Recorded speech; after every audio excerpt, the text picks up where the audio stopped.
সন্ত ৰামপাল গুৰু মহাৰাজ হৈছে এনে এজন মহাপুৰুষ যিজনে নিজৰ সত্য ভক্তি, তত্ত্বজ্ঞান, কৰোণা আৰু সেৱাৰ বলত সমাজত এক নতুন আদৰ্শ বলবৎ কৰিছে।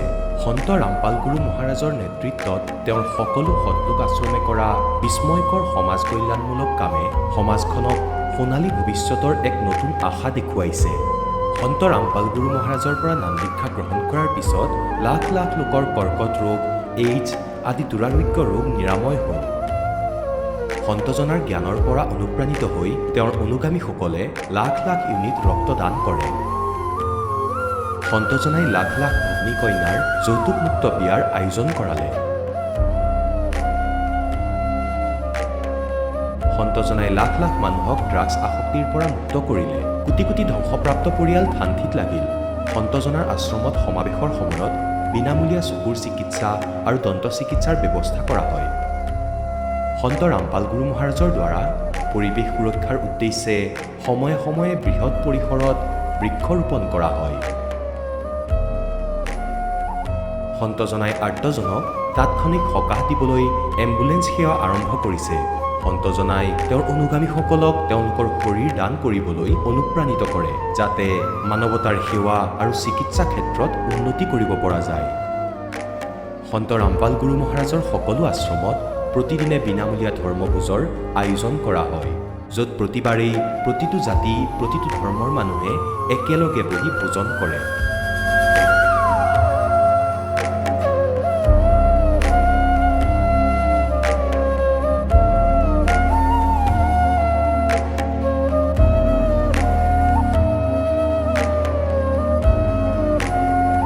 সন্ত ৰামপাল গুৰু মহাৰাজৰ অন্নপূৰ্ণা অভিযানে দৰিদ্ৰ আৰু অসহায় লোকসকলৰ জীৱনত এক নতুন শক্তি আৰু আশাৰ সঞ্চাৰ কৰিছে। ঘৰে ঘৰে খাদ্য সামগ্ৰী আৰু প্ৰয়োজনীয় সাহায্য প্ৰদান কৰি সন্ত ৰামপাল গুৰু মহাৰাজে মানুহক দুখ আৰু অসহায় অৱস্থাৰ সৈতে যুঁজিবলৈ শক্তি প্ৰদান কৰিছে।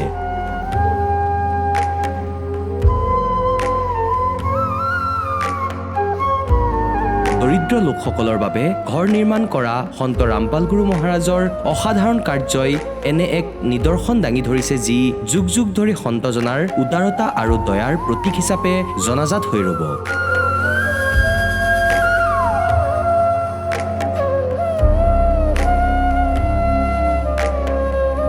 সন্ত ৰামপাল গুৰু মহাৰাজৰ আশ্ৰমত সহস্ৰাধিক বৃদ্ধ বৃদ্ধাই শ্ৰদ্ধা আৰু মৰমেৰে জীৱন যাপন কৰাৰ সুযোগ পায়। তেওঁলোকৰ থকা খোৱাৰ আৰু স্বাস্থ্যৰ সম্পূৰ্ণ দায়িত্ব সন্ত ৰামপাল গুৰু মহাৰাজে বহন কৰে। অনাথ শিশুৰ বাবে সন্ত ৰামপাল গুৰু মহাৰাজৰ সকলো আশ্ৰম বিশেষ বৰদানতকৈ কম নহয়, য'ত তেওঁলোকক শিক্ষা, সংস্কাৰ আৰু ভৱিষ্যতৰ বাবে উন্নত সুবিধা প্ৰদান কৰা হয়।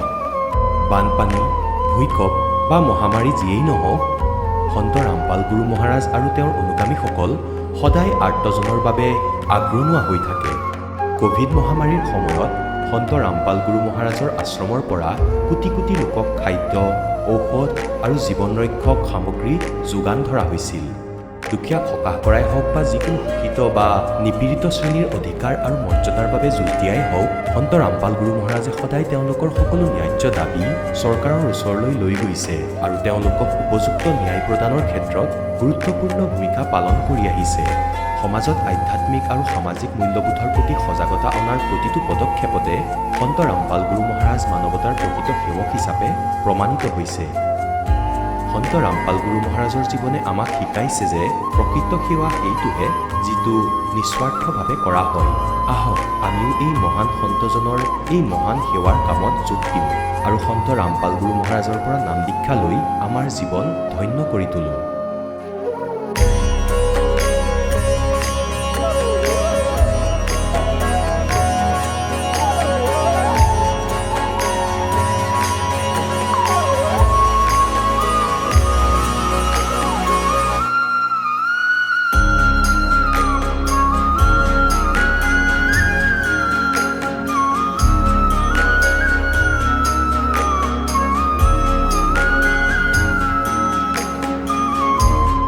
আপোনালোকক পৰিয়ালৰ সৈতে সৎলোক আশ্ৰমলৈ আন্তৰিকতাৰে আমন্ত্ৰণ জনোৱা হ'ল।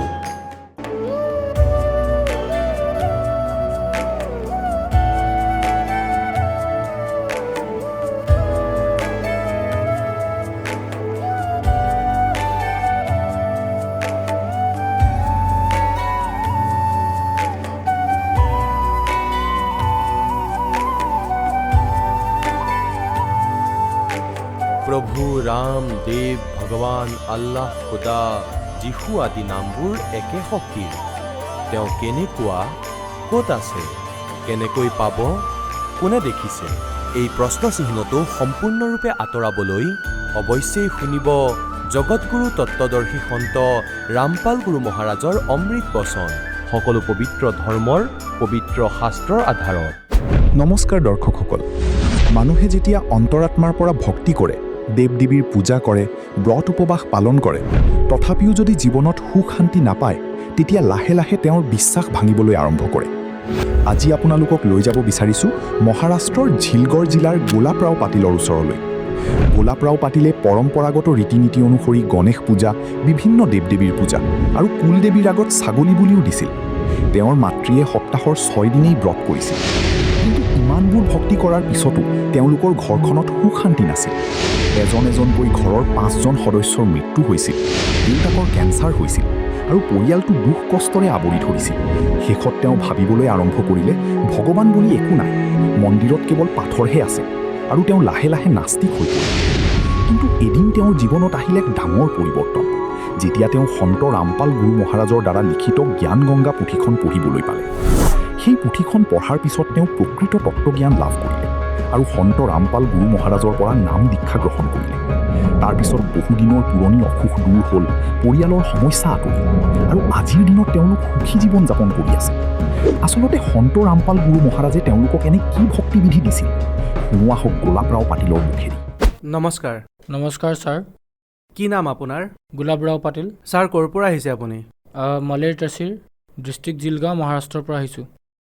ছাৰ, সন্ত ৰামপালদেৱ মহাৰাজৰ পৰা নাম দীক্ষা লোৱাৰ আগত আপুনি কি ভক্তি সাধনা কৰিছিল? সন্ত ৰামপালদেৱ মহাৰাজৰ শৰণলৈ অহাৰ আগতে আমাৰ ঘৰত যি ৰীতি নীতি আছিলে পুৰণি, সেয়াই কৰিছিলোঁ। যেনে ধৰক গণেশ পূজা, ইয়াৰ পিছত যি মানে দেৱী দেৱতাৰ পূজা, ব্ৰত ৰখা, মানে ঘৰত বহুত ভক্তি কৰিছিলোঁ। খণ্ডেৰাওৰ পূজা কৰিছিলোঁ। খণ্ডেৰাও পূজাত প্ৰতি বছৰে ছাগলী মাৰিছিলোঁ। তেওঁ আমাৰ এগৰাকী দেৱী গাঁৱৰ, সেই দেৱীৰ বাবে আমি ছাগলী মাৰিব লাগিছিলে। মানে এনেকুৱা ধৰণৰ পৰম্পৰাৰ ভক্তি কৰিছিলোঁ। এই ভক্তি কৰি কৰি আমাৰ ঘৰত সুখ শান্তি নামৰ বস্তু নোহোৱা হ'ল। আমাৰ ঘৰৰ 5জন সদস্য ঢুকাই গ'ল। ছাৰ, হিন্দু ধৰ্মৰ পাৰম্পৰিক পূজা আপুনি কৰিয়েই আছিলে, তেন্তে সন্ত ৰামপালদেৱ মহাৰাজৰ পৰা নাম দীক্ষা লোৱাৰ প্ৰয়োজন আপোনাৰ কিয় হ'ল? ছাৰ, মানে কথাটো এনেকুৱা যে আমি ইমান ভক্তি কৰিছিলোঁ, মোৰ মা, মোৰ পত্নীয়ে ইমান ভক্তি কৰিছিলে। মোৰ মায়ে 7 দিনৰ ভিতৰত 6 দিনটো ব্ৰতেই ৰাখিছিল। গতিকে আমিও তেওঁৰ পিছে পিছে সেইবোৰ কৰিছিলোঁ, কিন্তু কোনো শান্তি নাই, একো নাই। ইয়াৰ বাহিৰে আমাৰ ঘৰত কিবা নহয় কিবা বাধা আহিছিল। এনেকুৱা বাধা আহিছিল যে মোৰ সৰু ভাইটি 4 বছৰতে ঢুকাই থাকিল। তাৰপিছত মোৰ সৰু ভনী 8 বছৰত তাইও মৰিল। ইয়াৰে পিছত মোৰ আৰু ডাঙৰ ভনী এজনীও আছিল, তাই 50 বছৰ বয়সত তাইও ঢুকাল। যিমানেই আমি আগুৱাই গ'লোঁ, মই লাহে লাহে ডাঙৰ হ'লোঁ। তেতিয়া মই আৰ্মি জইন কৰিলোঁ। আৰ্মিলৈ যোৱাৰ পিছত মোৰ দেউতাৰ আকৌ কেঞ্চাৰ হ'ল, কেঞ্চাৰত ঢুকাই থাকিল তেওঁ। গতিকে মই ভাবিলোঁ যে আমি ইমান ভক্তি কৰাৰ পাছতো আমাৰ ইমান কষ্ট কিয় হৈ আছে? এজন এজনকৈ সদস্য আমাৰ ঘৰৰ পৰা গৈ আছে। তাৰপিছত মই মোৰ মাক ক'লোঁ যে আপুনি যি এই ভক্তি কৰি আছে, এয়া শুদ্ধ নহয়। আমি ইমান ভক্তি কৰি আছোঁ, তাৰপিছতো আমাৰ ইমান কষ্ট হৈ আছে। গতিকে আমি সেই ভক্তি কৰি কি লাভ? তাৰপিছত ছাৰ, মই লাহে লাহে একো নমনা হ'লোঁ। মই নাস্তিক হ'বলৈ ধৰিলোঁ। মই নাস্তিক হ'লোঁ। মই কাকো নমনা হ'লোঁ। যে কোনোবা ভগৱান আছে, মন্দিৰত কি আছে, মই চিধা কৈ দিলোঁ যে মন্দিৰত কেৱল পাথৰ থাকে, একো নিদিয়ে সেয়াই। মই সকলোকে এনেদৰে ক'বলৈ ধৰিলোঁ। ঘৰৰ মানুহে ভাবিলে যে মই পাগলেই হ'লোঁ, ই যি টি কথা ক'বলৈ ধৰিছে। গতিকে ছাৰ, আপুনি সন্ত ৰামপালদেৱ মহাৰাজৰ পৰা নাম দীক্ষা কিয় ল'লে, য'ত নেকি ভগৱানৰ পৰা আপোনাৰ বিশ্বাসে উঠি গৈছিল? ছাৰ, কথাটো হ'ল যে মই যেতিয়া লাহে লাহে ৰিটায়াৰ হ'লোঁ, ৰিটায়াৰ হোৱাৰ পাছত আমাৰ চুবুৰীয়াৰ মানুহ এজনে মোক জ্ঞান গংগা কিতাপখন দিলে। সেই কিতাপখন মই 10 টকাত কিনিলোঁ। ভাবিলোঁ যে চাওঁচোন ইয়াত কি আছে। মইতো এনেই এইবোৰ নামানিছিলোঁ। পিছত সেই কিতাপখন মই পঢ়িব ধৰিলোঁ। যেতিয়া পঢ়িব ধৰিলোঁ, তেতিয়া তাত মই যি জ্ঞান পাইছিলোঁ, তাৰে বিপৰীত জ্ঞান আছিল ইয়াত। মই ভাবিলোঁ এয়া কেনেকৈ হ'ব পাৰে? ইয়াত লিখা আছে ব্ৰহ্মা বিষ্ণু মহেশ্বৰ, তেওঁলোকৰো মাতা পিতা আছে। তেতিয়া মোৰ অলপ আচহুৱা লাগিল ছাৰ, যে নহয়, এই জ্ঞান বেলেগেই হয়। তাৰপিছত মই সেই কিতাপখন পঢ়ি থাকিলোঁ 3 দিনত মই সেই কিতাপখন পঢ়ি পেলালোঁ। পঢ়াৰ পিছত মোৰ এনেকুৱা লাগিল যে সঁচাকৈ মই সঁচা ভক্তিৰ ফালে আহিছোঁ, মই এই নামদান ল'ব লাগিব। তেতিয়া মই নাম দীক্ষা লৈ ল'লোঁ ছাৰ। ছাৰ, আপুনি কৈছে যে আপুনি আগতে ভক্তি কৰি কৰি আপোনাৰ ভগৱানৰ প্ৰতি বিশ্বাস হেৰাই গৈছিল, আপুনি ভগৱানক নমনা হৈ গৈছিলে। গতিকে ছাৰ, আপুনি যেতিয়া সন্ত ৰামপালদেৱ মহাৰাজৰ পৰা নাম দীক্ষা ল'লে আৰু যি ভগৱানক আপুনি বিচাৰি ফুৰিছিলে, যি সুখ বিচাৰি আপুনি ইফালে সিফালে গৈছিলে, তেন্তে কি সন্ত ৰামপালদেৱ মহাৰাজৰ পৰা নাম দীক্ষা লোৱাৰ পিছত সেই লাভ পালেনে আপুনি? হয় ছাৰ, ইমানেই লাভ পালোঁ যে মই গণাব নোৱাৰোঁ ছাৰ, যে মই বহুত লাভ পালোঁ। আটাইতকৈ ডাঙৰ লাভ মইতো আধ্যাত্মিক জ্ঞানৰ পালোঁ। মই একো গম পোৱা নাছিলোঁ যে ব্ৰহ্মা বিষ্ণু মহেশ্বৰ এওঁলোকৰো মাতা পিতা আছে, অথবা দুৰ্গাৰ স্বামী আছে, তেওঁলোকৰ জন্ম মৃত্যু হয়। মানে প্ৰকৃত ভক্তি পালোঁ, সত্য জ্ঞান পালোঁ। পৰমাত্মা কোন হয়, তেওঁক পোৱাৰ বিধি কি, তেওঁ ক'ত থাকে, আমি কোন হয়, ক'ৰ পৰা আহিছোঁ, এই সকলোবোৰ এই কথা গম পোৱাৰ লাভ মই পালোঁ। দ্বিতীয় লাভটো হ'ল, মোৰ পাইলছৰ বেমাৰ আছিলে। মই আৰ্মিত থাকোঁতেও তাৰে ডক্তৰকো মই দেখুৱাইছিলোঁ। তেওঁ ঔষধ দিছিলে আৰু কৈছিলে এনেকুৱা কৰা, কিন্তু একো নহৈছিল। তাৰপিছত মই ঘৰলৈ আহিলোঁ। ঘৰলৈ আহিও মই বহুত ঔষধ পাতি খালোঁ, কিন্তু তাৰ পৰাও একো নহ'ল। আয়ুৰ্বেদিক ঔষধো খালোঁ, তাৰ পৰাও লাভ পোৱা নাই। কিন্তু যেতিয়া মই নাম দীক্ষা ল'লোঁ ৰামপালদেৱ মহাৰাজৰ পৰা, তেতিয়াৰ পৰা মই লাহে লাহে সতনামলৈকে সেই পাইলছৰ বেমাৰ মোৰ ভাল হৈ গ'ল ছাৰ, একেবাৰে শেষ হৈ গ'ল। তাৰপিছত মোৰ এটেক আহিছিল ছাৰ। তেতিয়া মই ভাবিলোঁ যে ভাই, এয়াতো 60 বছৰ বয়সত মোৰ দাদাৰো এটেক হৈছিলে, সিও মৰি গৈছিলে। মানে মই ভাবি লৈছিলোঁ যে এইবাৰ মোৰেই নম্বৰ হয়।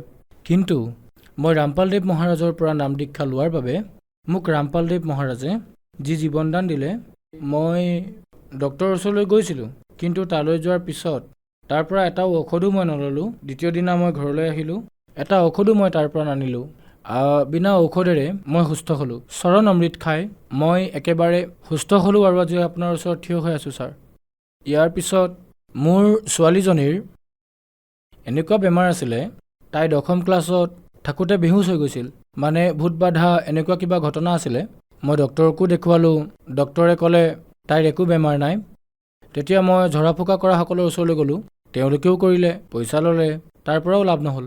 কিন্তু যেতিয়া আমি নাম দীক্ষা লৈ আহিলোঁ, তাৰপিছত আমাৰ ঘৰত মালিকৰ বাণী পঢ়িবলৈ ল'লোঁ। তাৰ লগতে আমি সৎসংগ, তাই যেতিয়া স্কুলৰ পৰা আহে তেতিয়াই শুনা কৰিছিলে। তাই নাম দীক্ষা লোৱা নাছিলে, গতিকে সেই শুনাৰ বাবে তাই যে বেমাৰ আছিল সেয়া একেবাৰে শেষ হৈ গ'ল ছাৰ। আজি তাই সুস্থ। তাই নাম দীক্ষা নোলোৱা স্বত্তেও বেমাৰ আঁতৰি গ'ল। তাৰপিছত সেই সময়তে মোৰ ল'ৰাটোৰ ডাষ্টৰ এলাৰ্জি আছিলে, সি সদায় হাঁচিয়ায়ে আছিলে। ইয়াৰ বাবে অপাৰেশ্যনো কৰাইছিলোঁ, তথাপিও তাৰ সেই বেমাৰ ভাল হোৱা নাছিল।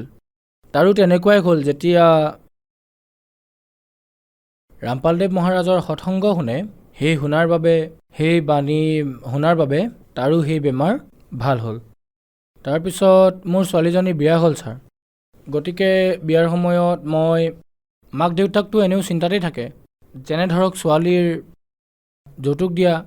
গতিকে মোৰ সেই ভৰো ৰামপালদেৱ মহাৰাজে আঁতৰাই দিলে, কাৰণ বিনা যৌতুকেৰে সেই বিয়া পাতিলোঁ মই, 1 টকাও যৌতুক নিদিলোঁ। তাৰপিছত বিয়া হোৱাৰ পিছত তাইৰ 4 বছৰ পাছত সন্তান এটা পেটত আছিলে। যেতিয়া সিহঁতে টেষ্ট কৰালে, তেতিয়া তাইৰ প্ৰেছাৰত গাঁঠি আছিলে। যেতিয়া সেয়া চেক কৰি চালে, তেতিয়া ডক্তৰে ক'লে যে কেঞ্চাৰ আছে। যেতিয়াই কেঞ্চাৰ বুলি ক'লে, তেতিয়া দুয়োটাই কান্দিবলৈ ধৰিলে তাত হস্পিটেলত।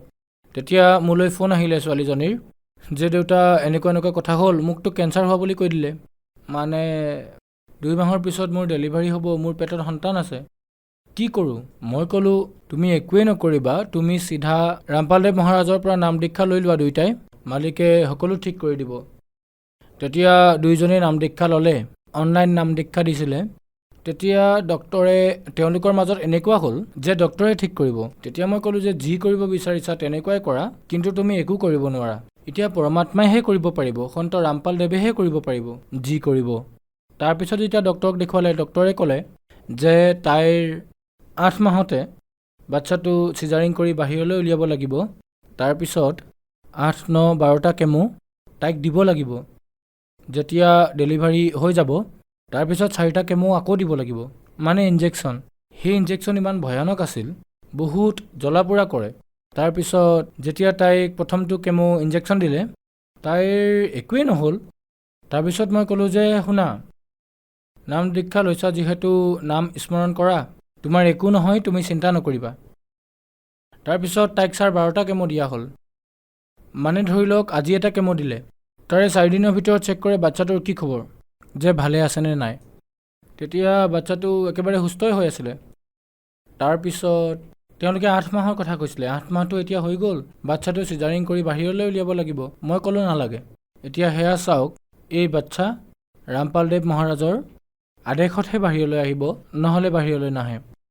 যেতিয়া 8 মাহ হৈ গ'ল তেতিয়া ক'বলৈ ধৰিলে যে সোনকালে কৰক। মই ক'লোঁ নালাগে। ছোৱালীজনীক ক'লোঁ ধৈৰ্য ধৰা। আকৌ 9 মাহত সেই বাচ্চা বিনা চিজাৰিঙেৰে নৰ্মেল ডেলিভাৰী হ'ল। নৰ্মেল ডেলিভাৰীত বাচ্চা একেবাৰে সুস্থ। বাচ্চাটো 3 কিলোৰ আছিলে বাচ্চাটো।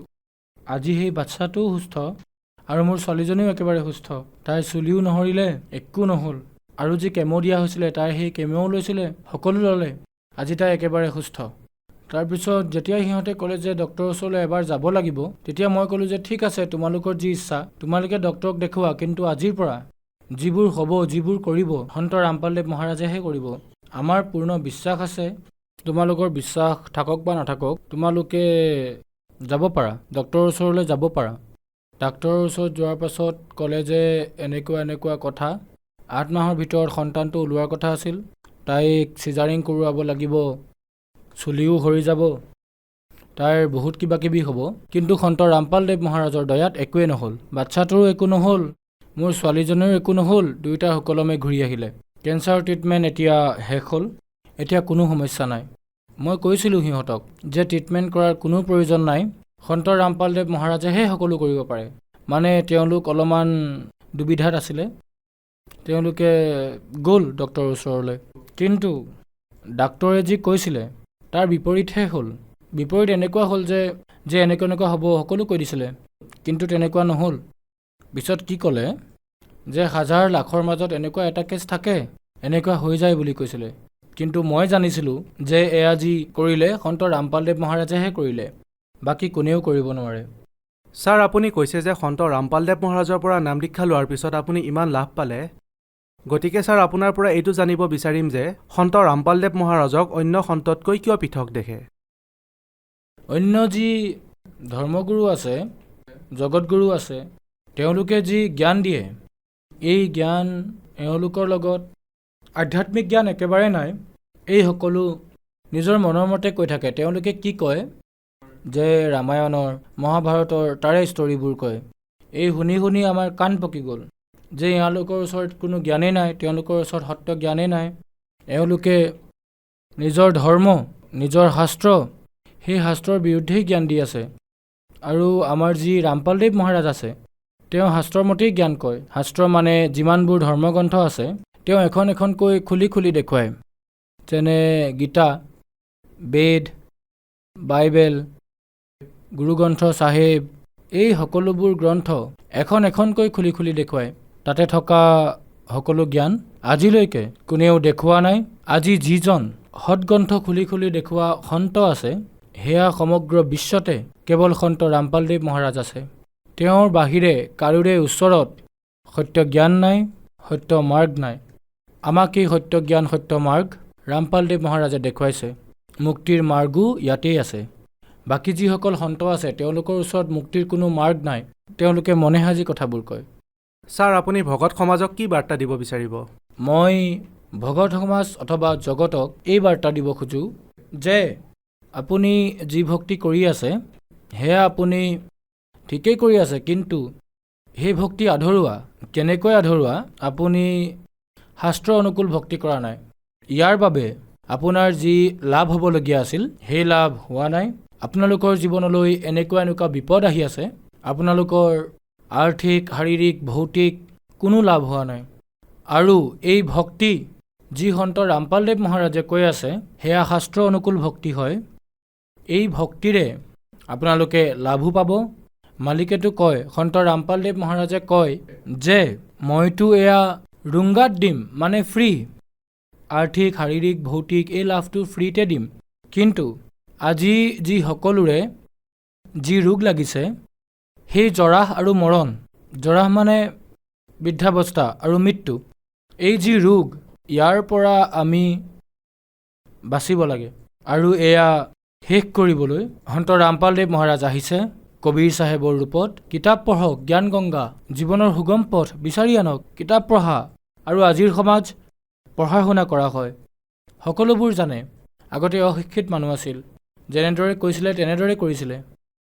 তাৰপিছত যিয়ে নাম দীক্ষা ল'ব বিচাৰে, সন্ত ৰামপালদেৱ মহাৰাজৰ পৰা নাম দীক্ষা লওক আৰু নিজৰ মানৱ জীৱন তাৰ পৰা মুক্তি লোৱা। যিসকল ব্যক্তিয়ে সন্ত ৰামপালদেৱ মহাৰাজৰ পৰা নাম দীক্ষা ল'ব বিচাৰিছে, তেওঁলোকে কেনেকৈ নাম দীক্ষা প্ৰাপ্ত কৰিব পাৰিব? সন্ত ৰামপালদেৱ মহাৰাজে বহুত দয়া কৰিছে। প্ৰত্যেকখন জিলাত, প্ৰত্যেকখন ষ্টেটত, সকলো জিলাত নামদান খোলা হৈছে। আজি সমগ্ৰ বিশ্বত সন্ত ৰামপালদেৱ মহাৰাজে নামদান কেন্দ্ৰ খুলি ৰাখিছে। বহুত চেনেলত সন্ত ৰামপালদেৱ মহাৰাজৰ সৎসংগ আহে, তাতে হালধীয়া শাৰী এটা আহে, তাতে নম্বৰ দিয়া হয়। সেই নম্বৰত যদি আপুনি ফোন কৰে, তেতিয়া তেওঁলোকে আপোনাক ক'ব, য'তেই আপুনি নাথাকক কিয়, তাতে থকা নামদান কেন্দ্ৰ, ওচৰৰ কেন্দ্ৰৰ নম্বৰ দিয়া হ'ব। তালৈ আপুনি গৈ আপুনি নামদান ল'ব পাৰে আৰু নিজৰ জীৱনৰ কল্যাণ কৰাব পাৰে। বহুত বহুত ধন্যবাদ। সৎসাহেব। দৰ্শকসকল, আপোনালোকে শুনিলে সন্ত ৰামপাল গুৰু মহাৰাজৰ পৰা নাম দীক্ষা প্ৰাপ্ত কৰি সুখী হোৱা ভকতৰ অনুভৱ। এতিয়া চাওক জগতগুৰু তত্ত্বদৰ্শী সন্ত ৰামপাল গুৰু মহাৰাজৰ মংগল প্ৰবচন। इंद्र दमन एक मंदिर बनवा दे, जगन्नाथ हो जिसका नाम। इंद्र दमन एक मंदिर बनवा दे, जगन्नाथ हो जिसका नाम। अर्धरात्रि बीत गई थी, स्वप्न में दिखे घनश्याम। इंद्र दमन एक मंदिर बनवा दे, जगन्नाथ हो जिसका नाम। इंद्र दमन एक मंदिर बनवा दे, जगन्नाथ हो जिसका नाम। श्री कृष्ण जी की पूरी द्वारका, परमात्मा ने कहा समुद्र से, श्री कृष्ण जी की पूरी द्वारका, उस पर जाकर लाओ घात। इधर समुद्र बहर जो आ गया तो ठीक नहीं रहेगी बात। कृष्ण जी की पूरी द्वारका, उस पर जाकर लाओ घात। और सुनो समुद्र जो इधर फिर आ गया, ठीक नहीं रहेगी बात। एक मील वो सागर हट गया, जोड़ करके दोनों हाथ। और पूरी द्वारका डबोली थी, वो श्री कृष्ण जी की बिगाड़ी जात। एक मील समुद्र हट गया, जोड़ करके दोनों हाथ। और पूरी द्वारका डबोली फिर श्री कृष्ण जी की बिगाड़ी जात।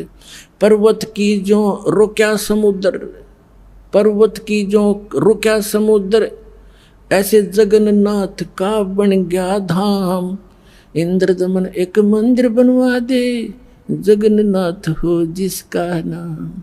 इंद्र दमन एक मंदिर बनवा दे, जगन्नाथ हो जिसका नाम। अर्धरात्रि बीत गई थी, स्वप्न में दिखे घनश्याम। इंद्र दमन एक मंदिर बनवा दे, जगन्नाथ हो जिसका नाम। इंद्र दमन एक मंदिर बनवा दे, जगन्नाथ हो जिसका नाम। वर्द कारीगर बन के आए, वो बंदी छोड़ कबीर करतार। हाथ पैर प्रतिमा के रह गए, धक्के ते दिए खोल के वाड़े। वर्द कारीगर बन कर आए, बंदी छोड़ कबीर करतार। हाथ पैर प्रतिमा के रह गए, वो धक्के ते दिए खोल के वाड़े। अछूत रूप में साहेब आए, खड़े हुए थे बीच द्वार। पांडे जी ने धक्का मारा, कह करके न नीच गुलाम। अछूत रूप में साहेब आए, खड़े हुए थे बीच द्वार। पांडे जी ने धक्का मारा कह करके न नीच गंवार। कोड लग्या वो पांडा रोवे, कोड लग्या वो पांडा रोवे, और काया का गल गया सब शाम। इंद्रदमन एक मंदिर बनवा दे, जगन्नाथ हो जिसका नाम। इंद्रदमन एक मंदिर बनवा दे, जगन्नाथ हो जिसका नाम। इंद्रदमन एक मंदिर बनवा दे, जगन्नाथ हो जिसका नाम। अर्धरात्रि बीत गई थी, सौपन में दिखे घनश्याम। इंद्रदमन एक मंदिर बनवा दे, जगन्नाथ हो जिसका नाम। इंद्रदमन एक मंदिर बनवा दे, जगन्नाथ हो जिसका नाम। चरण धो पांडे ने पिए, चरण धोकर पांडे ने पिए, ज्यों की तो फिर होगी खाल। और कह कबीर सुनो सब पांडा, यहाँ पर छुआ छात की न चाल चाल। चरण धोकर पांडे ने पिए, ज्यों की तो फिर होगी खाल। कह कबीर सुनो सब पांडा, यहाँ छुआ छात की न चाल चाल। जय कोई छुआ छात करेगा, उसका भी होगा यही हाल। एक पत्तल में दोनों जिम्मे, वहाँ पंडा गुलाम रामपाल। जय कोई छुआ छात करेगा, उसका भी होगा यही हाल। एक पत्तल में दोनों जिम्मे, पंडा गुलाम रामपाल। इसमें कौन सा भगवान बदल गया, ओ हे कृष्ण ओ हे राम। इंद्रदमन एक मंदिर बनवा दे, जगन्नाथ हो जिसका नाम।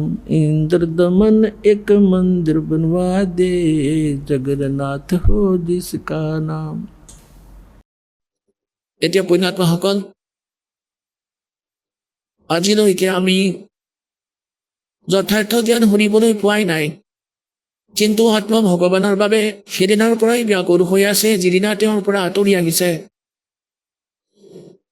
আৰু আজি পৰমাত্মাই সেই জ্ঞানক এনেদৰে জিলিকাইছে, এনেদৰে উজ্বলাইছে যে এই কলি যুগত এতিয়া এয়া কোনেও ইয়াত বেমেজালি লগাব নোৱাৰে, নোহোৱা কৰিব নোৱাৰে। আৰু যিয়ে ভগৱানৰ ভক্তি কৰিব বিচাৰিব, সি ভগত পাৰ অতি সহজে হ'ব পাৰিব। কাৰণ আজিলৈকে আমি সঠিক দিশ পোৱা নাছিলোঁ। সকলোৱে মানে সংসাৰৰ যিমানবোৰ ধৰ্ম আছে, মানে যে পৰমাত্মা এজন হয়, কিন্তু আমাৰ বৰ্তমানৰ ধৰ্মগুৰুসকল নিজৰ ধৰ্মগ্ৰন্থৰ সৈতে পৰিচিত নহয়। আৰু যি কাৰণে আমি নিজৰ জীৱন নাশ কৰি আছোঁ, আৰু ভক্তি নকৰি আমি নিজৰ মানৱ জীৱন ধ্বংস কৰি দিওঁ। তাৰ পিছত ভূত প্ৰেত আৰু নাজানো কেনেকুৱা কষ্টত ভোগো। গতিকে পুণ্যাত্মাসকল, মনুষ্য জীৱন কেৱল পৰমাত্মাক পোৱাৰ বাবেহে পাইছোঁ। আৰু যেতিয়ালৈকে আমি সদ্গুৰু নাপাওঁ, সঁচা জ্ঞান নাপাওঁ, আৰু যেতিয়ালৈকে আমি কমপ্লিট কোৰ্চ অফ ৱৰ্শ্বিপ নাপাওঁ, তেতিয়ালৈকে আমি লাগিলে যিমান প্ৰযত্নই নকৰোঁ, ভক্তি দান নকৰোঁ, লাগিলে অন্য তীৰ্থই নকৰোঁ কিয়, তাৰ পৰা একো লাভ নহয়। এতিয়া পুণ্যাত্মাসকল, পৰমাত্মাৰ লীলা, পৰমাত্মাৰ মহিমাত লিখা আছে। পৰমাত্মাই লীলাও এনেকুৱাই কৰে, আৰু আমাৰ সদগ্ৰন্থই ইয়াৰ ছাপোৰ্ট কৰে, ইয়াক প্ৰমাণিত কৰে, সমৰ্থন কৰে। কাৰণ আমি যিমানেই ধাৰ্মিক, যি ধৰ্ম আছে, সেই ধৰ্মৰ ধাৰ্মিক ব্যক্তি আছে, প্ৰত্যেকেই নিজৰ ধৰ্মগ্ৰন্থবোৰক সত্য বুলি মানে। হিন্দু ধৰ্মৰ অনুগামীসকলে নিজৰ পুৰাণক, নিজৰ বেদক, শ্ৰীমদ ভাগৱত গীতাক, এইবোৰক একেবাৰে সত্য বুলি মানে, আৰু একেবাৰে সত্যও। কিন্তু আমি ইয়াৰ জ্ঞান বিপৰীতকৈ পাইছোঁ। এনেকৈ পবিত্ৰ মুছলমান ধৰ্মৰ ধৰ্মগুৰুৱে নিজৰ কোৰাণ শ্বৰীফক অদ্বিতীয় কিতাপ বুলি মানে, আল্লাহৰ কালাম, ভগৱানৰ বাণী, ভগৱানৰ ৱৰ্ড বুলি মানে, কিন্তু তাৰ সৈতে পৰিচিত নহয়। আৰু এই প্ৰকাৰে পবিত্ৰ খ্ৰীষ্টিয়ান ধৰ্মৰ যিমানবোৰ ব্যক্তি আছে, নিজৰ পবিত্ৰ বাইবেল, তিনিখন পবিত্ৰ কিতাপৰ সংগ্ৰহ হ'ল, য'ত এখন হ'ল তৰেত, দ্বিতীয়খন জব্বুৰ আৰু তৃতীয়খন ইঞ্জিল। এই তিনিওখনকে একত্ৰিত কৰি ইয়াক বাইবেল বুলি কোৱা হৈছে। আৰু ইয়াৰ প্ৰথম সি তৰেতৰ ভিতৰত উৎপত্তি গ্ৰন্থ আছে। তাৰে ভিতৰৰ প্ৰথম অধ্যায়তেই লিখা আছে যে পৰমাত্মাই সৃষ্টিৰ ৰচনা কৰি পৃথিৱী বনাই, জীৱ জন্তু বনাই, তাৰপিছত ক'লে মনুষ্য মই নিজৰ দৰে বনাম। আৰু এনেকৈ পৰমাত্মাই মনুষ্যক নিজৰ দৰে উৎপন্ন কৰিলে, নৰ আৰু নাৰীৰ ৰূপত সৃষ্টি কৰিলে। আৰু জাকেই নুসুধে কিয়,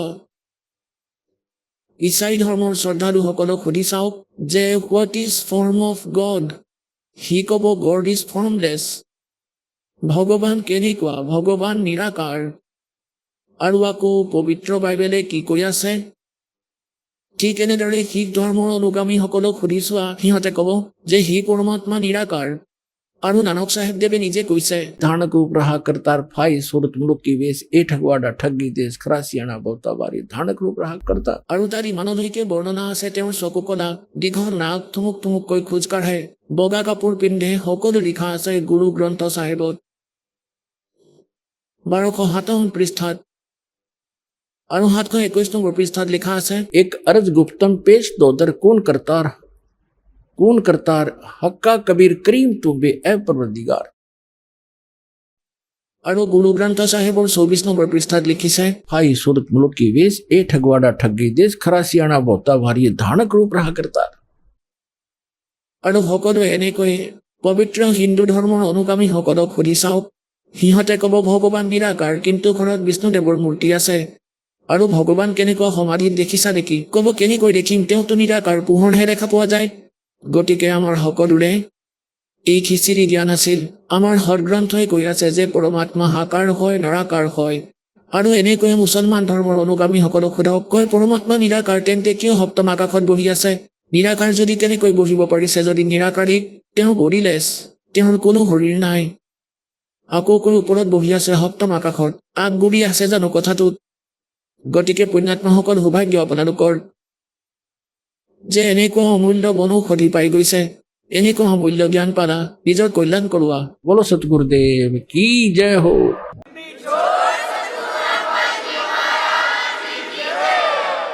পৰম পিতা পৰমাত্মা পূৰ্ণ ব্ৰহ্ম সমগ্ৰ সৃষ্টিৰ ৰচয়িতা, কুলৰ মালিক কবিৰ দেৱ, কবিৰ চাহেব, কবিৰ পৰমেশ্বৰৰ অসীম কৃপাত আপোনালোক সকলো পুণ্যাত্মা সৎসংগ শুনিবলৈ ইয়াত উপস্থিত হৈছে। যি প্ৰাণীৰ বহুত পুণ্য উদয় হয়, সি মানৱ শৰীৰ প্ৰাপ্ত কৰে। মানৱ শৰীৰ প্ৰাপ্ত প্ৰাণীৰ ভিতৰত যি পৰমাত্মা প্ৰাপ্তিৰ ইচ্ছা প্ৰবল হয়, সিহঁত বিশেষ পুণ্যকৰ্মী প্ৰাণী হয়। তাৰে মাজৰ এজন আপুনি, যিসকল পৰমাত্মাৰ বিশেষ আত্মা, যাৰ বাবে সৎসংগ শুনাৰ সময় উপলব্ধ হ'ল। এই 5 দিনীয়া সৎসংগ আজি শেষ হ'ব গৈ আছে। এয়া কি উপলক্ষে? আগতেও কৈছিলো, আজিও নতুন শ্ৰদ্ধালু আহিছে, সিহঁতক তথ্য দিওঁ। এয়া সেইটো শুভ দিন যিদিনা পৰমেশ্বৰ কবিৰ দেৱ, পৰমক্ষৰ ব্ৰহ্ম, সৰ্বশক্তিমান, সৰ্বসৃষ্টিৰ ৰচয়িতা, নিজৰ মৰমীয়াল আত্মাসকলক যথাৰ্থ জ্ঞান প্ৰদান কৰিবলৈ আৰু সৎ ভক্তি ক'বলৈ নিজৰ পৰম ধামৰ পৰা, সত্যলোকৰ পৰা গতি কৰি আহিছিলে।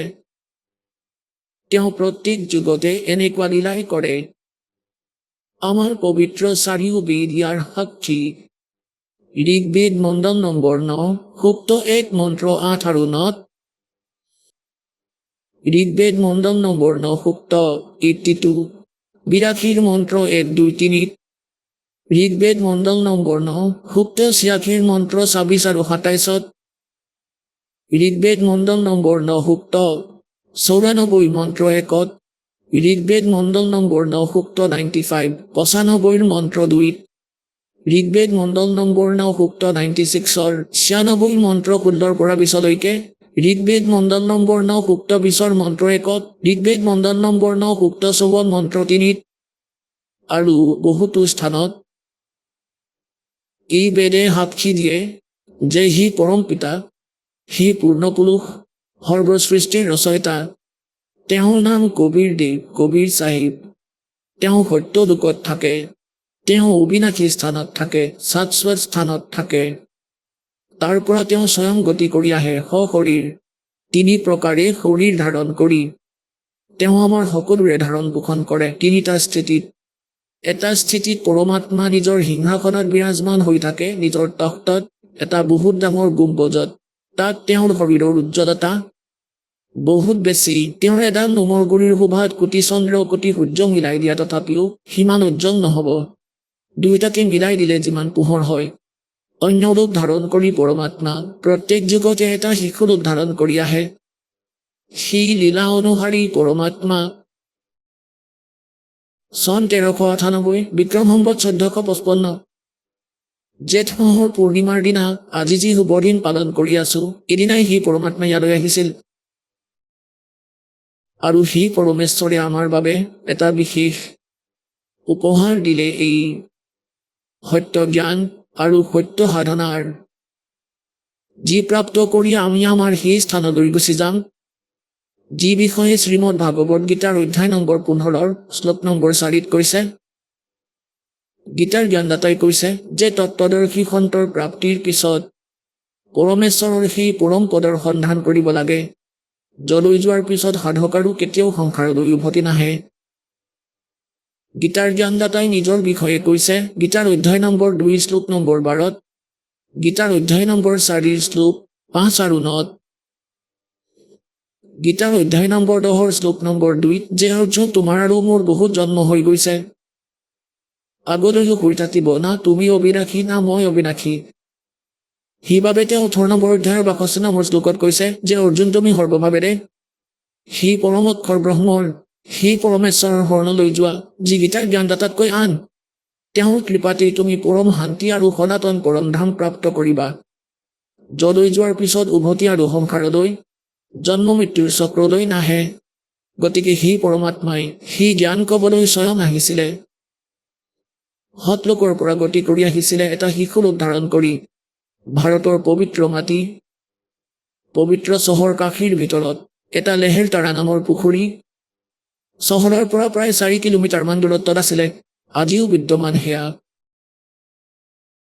তাতে এটা বিকশিত কমলৰ ফুলৰ ওপৰত আহি এটা শিশু ৰূপ ধাৰণ কৰি তাত বিৰাজমান হৈছিলে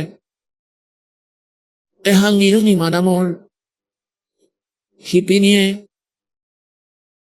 সিহঁতৰ এইটো জনমৰে অলপ হিষ্ট্ৰী শুনাও। সিহঁত আগতে ব্ৰাহ্মণ আছিল। গৌৰী শংকৰ আৰু সৰস্বতী তেওঁলোকৰ নাম আছিল। দুয়োজনেই ভগৱান শিৱৰ পৰম ভক্ত আছিল। বহুত নিস্বাৰ্থভাৱেৰে কথা কৰিছিলে, কোনো জনতাকে ভ্ৰমিত কৰা নাছিলে। যিবোৰ দক্ষিণা তেওঁলোকে পাইছিলে সেয়াৰে তেওঁলোকে নিৰ্বাহ কৰিছিলে, আৰু বাকী থকা ধনখিনিত, দীক্ষাৰ পৰা প্ৰাপ্ত কৰা বাকী থকা ধনখিনি ধৰ্মভোজ পাতিছিলে, সংগ্ৰহ সঞ্চয় নকৰিছিলে। এই কথাত মুছলমানসকল বহুত ক্ৰোধিত হ'ল। সিহঁতে এইটোও জানিছিল যে অন্য ব্ৰাহ্মণ গুৰুসকলে গৌৰী শংকৰক বহুত বেছি ঈৰ্ষা কৰিছিলে, কাৰণ তেওঁৰ প্ৰশংসা সিহঁততকৈ বেছি হৈছিলে, কাৰণ নিস্বাৰ্থভাৱে কথা কৰিছিলে। আনবোৰে কেৱল ভ্ৰমিত কৰিছিলে, যন্ত্ৰ মন্ত্ৰ কৰি মানুহক ভ্ৰমিত কৰি নিজৰ উপাৰ্জন কৰিছিলে। মুছলমানসকলৰ এই কথাত চিন্তা হ'ল যে গৌৰী শংকৰে হিন্দু ধৰ্মৰ বহুত প্ৰচাৰ কৰি আছে, আৰু ইয়াক মুছলমান বনোৱা হওক। সিহঁতে এইটোও জানিছিল যে অন্য ধৰ্মগুৰু যি ব্ৰাহ্মণ, তেওঁক হিংসা কৰিছিল, তেওঁক সঁহাৰি নিদিব, যি কাৰণে তেওঁলোকক বাই ফোৰ্চ মুছলমান বনাই দিয়া হৈছিলে। আগতে নিৰ্বাহ কৰিছিলে দীক্ষাৰে, কিন্তু পিছত সেই দীক্ষা বন্ধ হ'ল, মুছলমান বনাই দিলে। তেওঁলোকৰ নাম ৰাখি থলে নিৰু আৰু নিমা। নুৰাণী নাম ৰাখি দিলে গৌৰী শংকৰৰ, আৰু সৰস্বতীৰ নাম থলে নিয়ামত। এতিয়া তাক ছুটি কৰি এনেকৈ নিৰু আৰু নিমা বুলি মাতিব ধৰিলে। এতিয়া তেওঁলোকৰ সন্মুখত দুটা সমস্যা থিয় হ'ল, এটাটো নিৰ্বাহৰ আৰু আনটো গংগা স্নানৰ, যি মুছলমানসকলে কৰিব নোৱাৰে সেই পঞ্চগংগা ঘাটত। যি কাৰণে গৌৰী শংকৰ, সৰস্বতীয়ে নিজৰ নিৰ্বাহৰ বাবেতো নিৰু আৰু নিমাই নিজৰ নিৰ্বাহৰ বাবে শিপিনীৰ কাম আৰম্ভ কৰি দিলে। তাত কোনো পইচাৰ প্ৰয়োজন নাছিলে। ৩-৪টামান লাঠি ডাণ্ডা লাঠি পুতি দিয়া হয়, তাঁতশাল বনাই লোৱা হয়। সেয়াৰে পৰমাত্মাৰ যি পাতি লোৱা মা দেউতা তেওঁলোকে নিৰ্বাহ কৰিবলৈ ধৰিলে।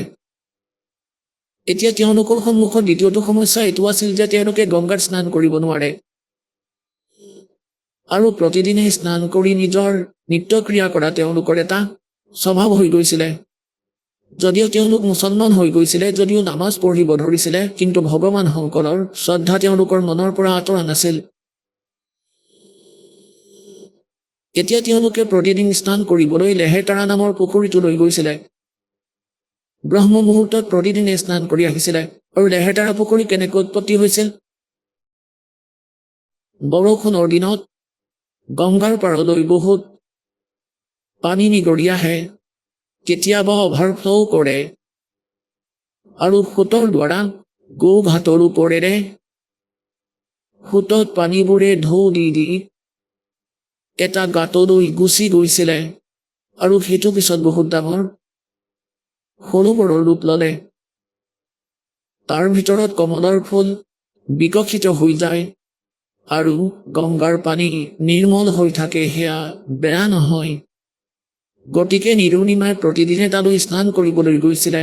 জেঠ মাহৰ পূৰ্ণিমাৰ দিনা, আজি যি শুভ দিন, এই দিনাই সেই পৰমাত্মা সতলোকৰ পৰা গতি কৰি আহিছিল আৰু সেই লেহেতাৰা পুখুৰীতে কমলৰ ফুলৰ ওপৰত এটা শিশু ৰূপ ধাৰণ কৰি বিৰাজমান হ'ল।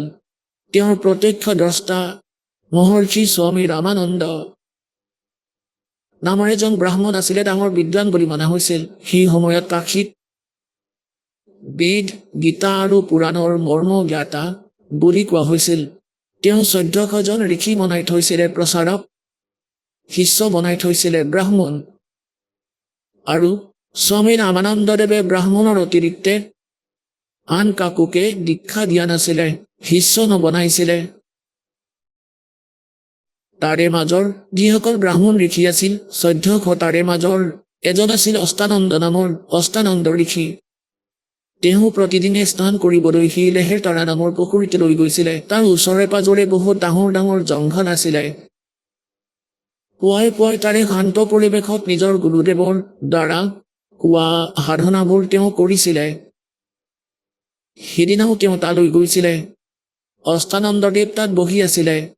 আকাশৰ পৰা এটা পোহৰৰ টুকুৰা আহিল। অষ্টানন্দদেৱে দেখিলে যে এইটো আকাশৰ পৰা এই তীব্ৰ পোহৰ কেনেকৈ আহি আছে।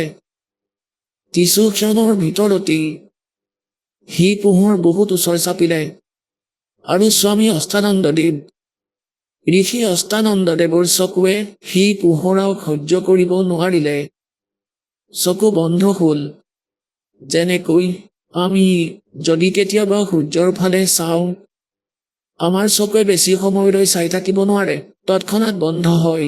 আমি কাষৰ ফালে অথবা তলৰ ফালে চাবলগীয়া হয়। আৰু যেতিয়া আমি চকু বন্ধ কৰোঁ অথবা ছাইডত আনফালে কৰোঁ, তেতিয়া সূৰ্যৰ প্ৰকাশৰহিত আকাৰ যেন দেখা পাওঁ টুকুৰা।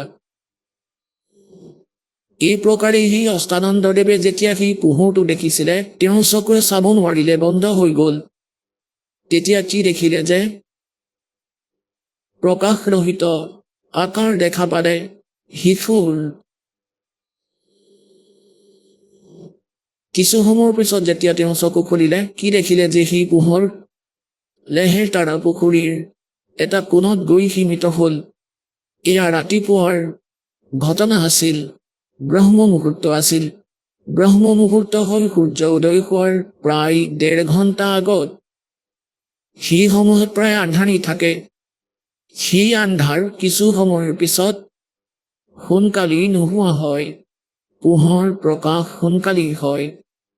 গতিকে অষ্টানন্দদেৱ সেই সময়ত বহি আছিলে। তেওঁ দেখিলে, অষ্টানন্দদেৱে বিচাৰ কৰিলে যে আজি মই এয়া কি দৃশ্য দেখিলোঁ। এয়া মোৰ চকুৰ কিবা ভ্ৰান্তি নেকি? নে সঁচাকৈয়ে কিবা বস্তু এয়া এই বিষয়ে তেওঁ ভাবিলে যে হ'ব পাৰে এয়া মোৰ কিবা ভক্তিৰ উপলব্ধি। এই শংকাৰ সমাধানৰ বাবে তেওঁ উঠি গুচি গ'ল। স্বামী ৰামানন্দদেৱৰ ওচৰলৈ গ'ল আৰু তেওঁ চকুৰে দেখা সকলো বিৱৰণ ক'লে যে স্বামীদেৱ, হে গুৰুবৰ, আজি আপোনাৰ বালকে বহুত তীব্ৰ পোহৰ এটা দেখিলে, ওপৰৰ পৰা স্পীডেৰে আহি আছিল, ওপৰৰ পৰা তৰা এটা খহি পৰাৰ দৰে। যেতিয়া মই ওচৰ চাপি আহিলো তেতিয়া দেখিলো যে তীব্ৰ পোহৰ মোৰ চকুৱে সহ্য কৰিব নোৱাৰিলে সেয়া। যেতিয়া চকু বন্ধ হ'ল তেতিয়া মই কি দেখিলো গুৰুবৰ? এটা শিশুৰ ৰূপ। আকৌ যেতিয়া চকু খুলিলো সন্মুখত কি দেখিলো যে সেই পোহৰ লেহেৰ তৰা পুখুৰীৰ এটা কোণত গৈ সীমিত হ'ল। তাৰপিছত মই আন্ধাৰত একো নেদেখিলো। এয়া মোৰ ভক্তিৰ কিবা উপলব্ধি নেকি? নে মোৰ কিবা ভ্ৰম, ভ্ৰান্তি? ইয়াৰ সমাধান কৰক। স্বামী ৰামানন্দদেৱে ক'লে যে পুত্ৰ, এনেকুৱা ধৰণৰ যি লক্ষণ সেয়া ওপৰৰ লোকৰ কোনো অৱতাৰগণ আহিলেহে দেখা যায়। আৰু সি ইয়াত কোনো মাতৃৰ গৰ্ভত প্ৰৱেশ কৰিব। ওপৰৰ পৰা কোনোবা ভাল আত্মা দেৱতা আহিছে আৰু সি ইয়াত কোনো মাতৃৰ ভগ্নীৰ গৰ্ভত থাকিব আৰু ইয়ালৈ আহি নিজৰ জীৱন লীলা কৰিব। এতিয়া যেনেকুৱাই স্বামী ৰামানন্দদেৱৰ জ্ঞান আছিলে, নিজৰ শিষ্যক সমাধান দি দিলে।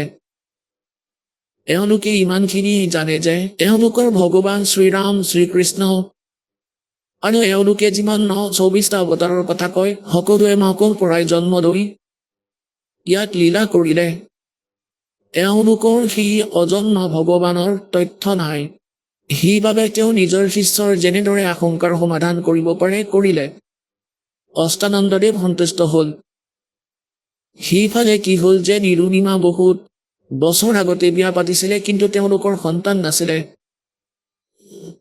আৰু যি ভনীৰ সন্তান নাথাকে তেওঁৰ কেৱল এটা বস্তুৰেই ডিমাণ্ড থাকে, যলৈহে নাযাওক। কাৰণ আমাৰ সমাজৰ এনেকুৱা কিছুমান লক্ষণ বেয়া হৈছে, পৰম্পৰা বেয়া হৈছে। এনেকুৱা এক আমাৰ ভিতৰত এয়া এনেদৰে প্ৰৱেশ হ'ল লোকলাজ যে যি ভনীৰ সন্তান নাথাকে তেওঁ এইটো কথা সহ্য কৰিব নোৱাৰে যেতিয়া মানুহে তেওঁক বাজি বুলি কয়। লাগিলে পৰমাত্মাৰ আদেশতেই তেওঁ সন্তান জন্ম দিব নোৱাৰক কিয়।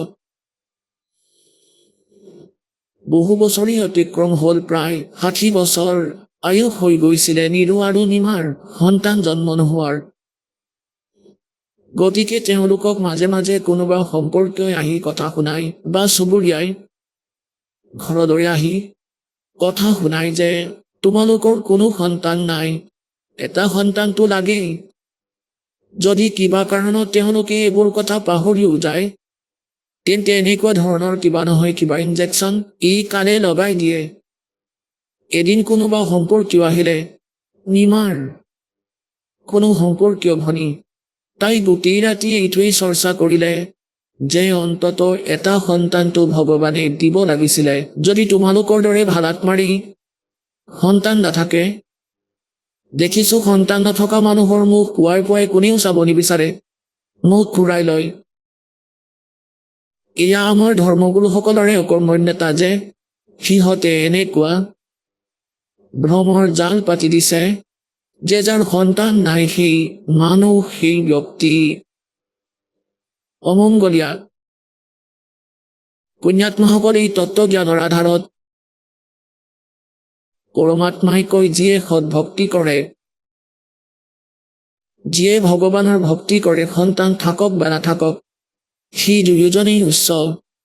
আৰু তাৰ মাজৰ যাৰ সন্তান নাই তেওঁলোক পৰমাত্মাৰ বিশেষ কৃপা পাত্ৰ যিয়ে ভক্তি কৰে। এনেকৈ নাভাবিবা যে যাৰ সন্তান আছে তেওঁলোক কৃপাৰ পাত্ৰ নহয়। কৃপা পাত্ৰটো তেওঁলোকো হয়, কাৰণ তেওঁলোকক ভগৱানে শৰণত লৈছে। কিন্তু তেওঁলোকৰ বিষয়ে এইবাবেই কোৱা হৈছে তেওঁলোকৰ কাৰোৰে লগত সংস্কাৰৰ খেলি মেলি লগা নাই। আৰু কালৰ এটা এনেকুৱা অভ্যাস আছে, ই বেমেজালি লগাব বিচাৰে। লাগিলে যি প্ৰকাৰে সি বেমেজালিত নেপেলাওক কিয় সি চেষ্টা কৰি থাকে। এনেকুৱা লোকবিদ এনেকুৱা সমাজ বনাই দিছে। আহক আমি এতিয়া সেই শ্ৰদ্ধালুসকলৰ অনুভৱবোৰ জানো, যিসকলে জগতগুৰু তত্ত্বদৰ্শী সন্ত ৰামপাল গুৰু মহাৰাজৰ পৰা দীক্ষাপ্ৰাপ্ত কৰিছে তথা তেওঁ কোৱা ভক্তিমাৰ্গ এওঁলোকে অৱলম্বন কৰি আছে। নমস্কাৰ দৰ্শকসকল, জীৱনত সুখ শান্তি পাবলৈ মানুহে কিমান কি নকৰে, কিন্তু ধুবুৰী জিলাৰ সুনীতি সিংহা ৰয়ৰ জীৱনলৈ এনে এক সময় আহিছিল যি সময়ত চাৰিওফালে কেৱল অন্ধকাৰে দেখা দিছিল। বছৰ বছৰ ধৰি পূজা পাঠ কৰাৰ পিছতো ঘৰত সদায় কাজিয়া কণ্ডল, ভূত প্ৰেতৰ বাধা আৰু শৰীৰত হাৰ্টৰ বেমাৰ তথা ডায়েবেটিছৰ দৰে মাৰাত্মক ৰোগে বাহ লৈছিল। পৰিস্থিতি ইমান বেয়া হৈ পৰিছিল যে তেওঁ জীৱনৰ যুঁজখনত সম্পূৰ্ণ হাৰি যোৱাৰ অৱস্থাত উপনীত হৈছিল। ঠিক তেনেতে তেওঁৰ যি জোঁৱায়ে তেওঁক সন্ত ৰামপাল গুৰু মহাৰাজৰ দ্বাৰা লিখিত পবিত্ৰ গ্ৰন্থ জ্ঞান গংগা পঢ়িবলৈ পৰামৰ্শ দিয়ে। তেওঁ বুজি পালে যে নিয়ম মৰ্যাদাৰে ভক্তি কৰিলেহে জীৱনৰ সকলো কষ্ট দূৰ হ'ব পাৰে। এই কথা শুনাৰ পিছতেই তেওঁ সন্ত ৰামপাল গুৰু মহাৰাজৰ ওচৰত নাম দীক্ষা গ্ৰহণ কৰে। আজি তেওঁ সকলো ৰোগ আৰু অশান্তিৰ পৰা মুক্ত হৈ এক অতি সুন্দৰ আৰু সুখময় জীৱন অতিবাহিত কৰিছে। কিন্তু কেনেকৈ সম্ভৱ হ'ল, আহক পলম নকৰি শুনো সুনীতি ৰয়ৰ নিজৰ মুখৰ পৰাই। নমস্কাৰ, নমস্কাৰ, আপোনাৰ শুভ নামটো জনাওকচোন। সুনীতি সিংহ ৰয়, আপুনি কোন ঠাইৰ পৰা আহিছে? গৌৰীপুৰ জিলা, ধুবুৰী, অসম। সন্ত ৰামপাল গুৰু মহাৰাজৰ পৰা আপুনি নাম দীক্ষা কেতিয়া লৈছিল? সন্ত ৰামপালজী মহাৰাজৰ পৰা নাম দীক্ষা মই 2 ছেপ্টেম্বৰ 2019 লৈছিলোঁ হোজাইত। তেখেতৰ পৰা নাম দীক্ষা লোৱাৰ আগতে আপুনি পৰিয়ালৰ যিবিলাক পৰম্পৰাগত সাধনা, সেই সাধনা কেনেধৰণে কৰিছিল আপুনি? সন্ত ৰামপালজী মহাৰাজৰ চৰণত নাম দীক্ষা লোৱাৰ আগতে মই যিবিলাক আমাৰ পূৰ্বপুৰুষৰ পৰা চলি আহিছে হিন্দু সমাজত প্ৰচলিত শিৱ, মনসা, কৃষ্ণ এইবিলাকৰে কৰি আছিলোঁ পূজা। আপুনি যিহেতু আপোনাৰ পৰিয়ালৰ লোকে যিধৰণে সাধনা কৰে, পৰম্পৰাগত যিবিলাক সাধনা, সেই সাধনাবিলাক আপুনি কৰি আছিলে, ইয়াৰ পিছতো আপুনি সন্ত ৰামপাল গুৰু মহাৰাজৰ শৰণলৈ কিয় আহিব লগা হ'ল? সেইবিলাক কৰি মই একো কি পোৱা নাছিলোঁ, লাভ পোৱা নাছিলোঁ। সংসাৰখনত বিৰাট বেমেজালি হৈ আছিলে, বহুত কিবা কিবি হৈ আছিলে। আকৌ মোৰ ওপৰত মানে ঘৰখনতে কি চলি আছিল, এই তান্ত্ৰিকৰ কিবা যাদু কলা এইবিলাক কি কয় সেইবিলাক চলি আছিল, পূৰা গম পাইছিলোঁ মই, কিন্তু একো কৰিব পৰা নাছিলোঁ। তাৰপিছত সেই যি ডাঙৰ ছোৱালী জোৱাইয়ে লৈছিল আগতে, তাৰমানে ধুবুৰীৰে হয় জোৱাই, থাকে লুধিয়ানাত। তেওঁ বিয়াৰ সময়ত মোক এটা কিতাপ দিছিলে জ্ঞান গংগা সন্ত ৰামপালজী মহাৰাজৰ। সেইটো আধা পঢ়িছিলোঁ, কিন্তু তেনেকৈ পঢ়া নাছিলোঁ, মই পেলাই থৈছিলোঁ। আৰু এইবিলাকে আমাৰ সমাজত যি প্ৰচলিত আছিল সেইবিলাকৰে পূজা পাতল কৰি দিন কটাইছিলোঁ।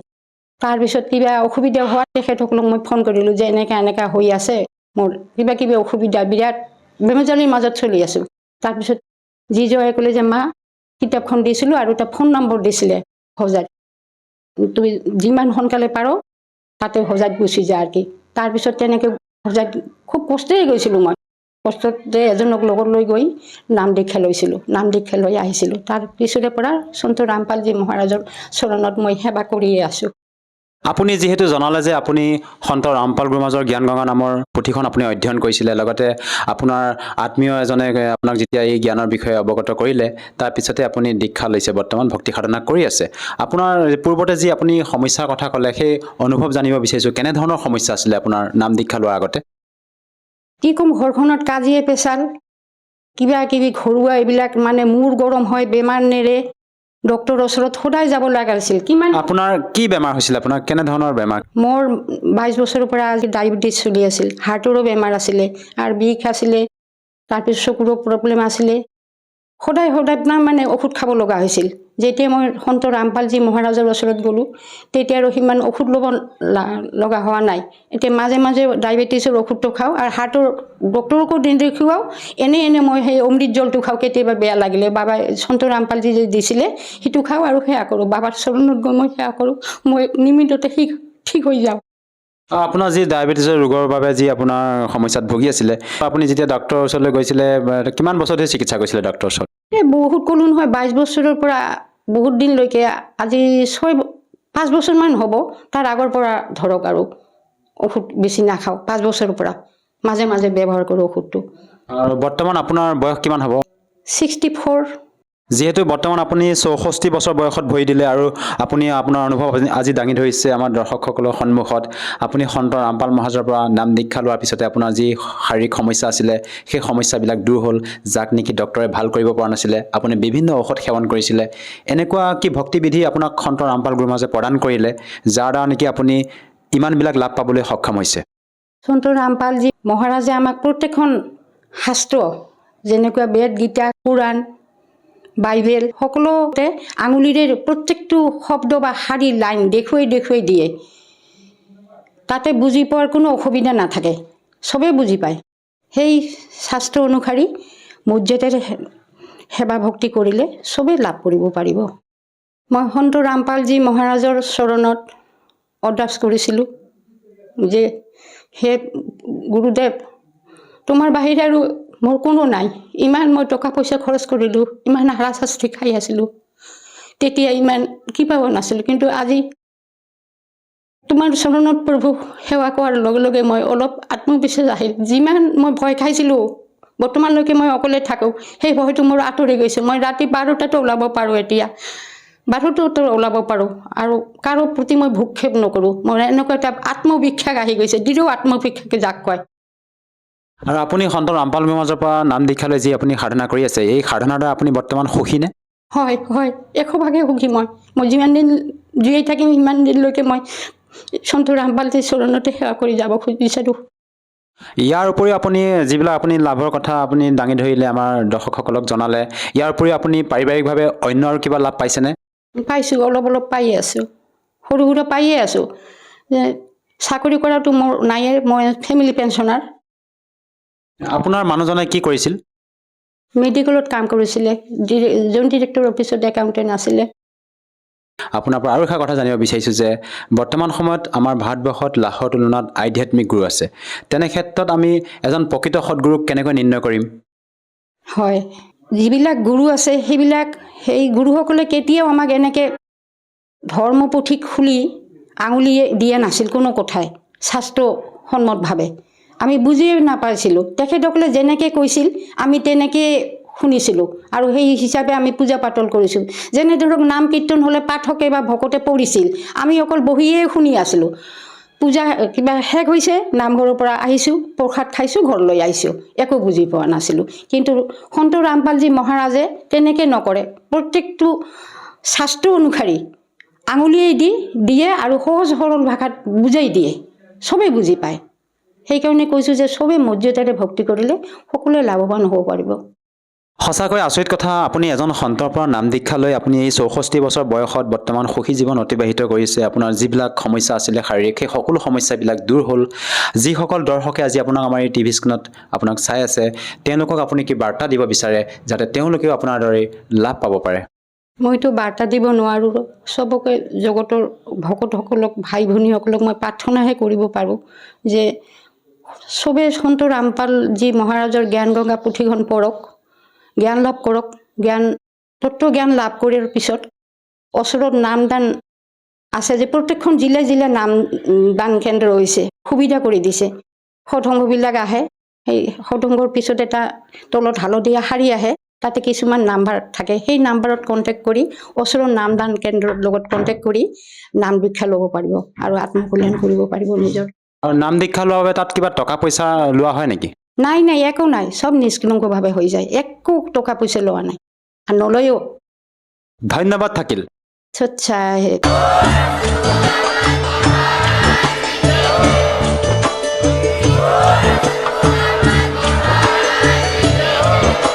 আপুনি শুনি আছিলে জগতগুৰু তত্ত্বদৰ্শী সন্ত ৰামপাল গুৰু মহাৰাজৰ মংগল প্ৰবচন।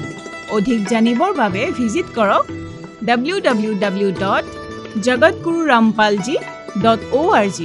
সন্ত ৰামপাল গুৰু মহাৰাজৰ শুভ আশীৰ্বাদত সমগ্ৰ বিশ্বতে 500তকৈও অধিক নাম দীক্ষা কেন্দ্ৰ আছে, য'ত সন্ত ৰামপাল গুৰু মহাৰাজৰ দ্বাৰা বিনামূলীয়াকৈ নাম দীক্ষা দি থকা হৈছে। আপোনাৰ ওচৰৰ নাম দীক্ষা কেন্দ্ৰৰ ঠিকনা জানিবলৈ সম্পৰ্ক কৰক 7082208528।